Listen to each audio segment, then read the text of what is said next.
This is the first part in the Back to Basics mini-series. I'm hoping in these series we can take the law of attraction and manifesting and break it down into smaller bites in order for everyone to grasp the concept easier and hopefully manifest faster than before.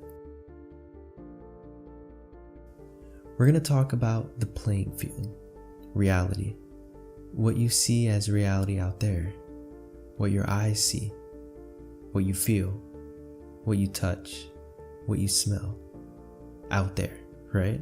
It feels like that, doesn't it?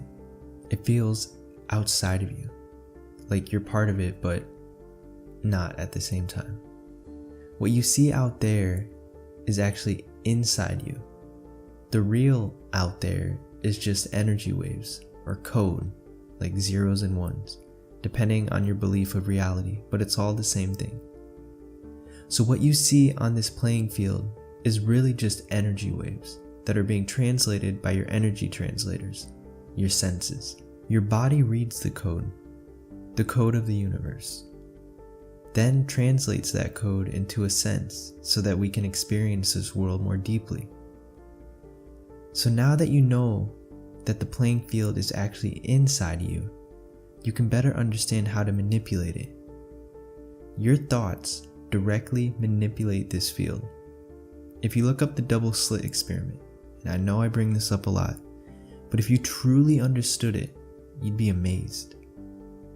It proves that what we observe, we create. The observer, you, is everything. You create reality. So this reality is directly changed by you.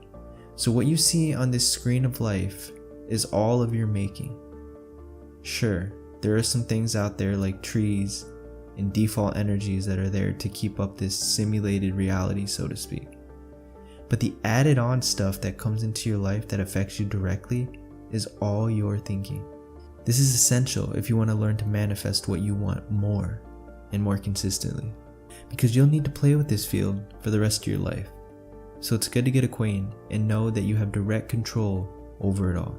Only limitations are those that are set into this reality time frame, or what we call physics. So now that you know about this playing field, which is just energy decoded and translated by your brain to come with an image, kind of like how computer code is translated into a program that you can use. Now we can move on to the next video in our series. Stay tuned.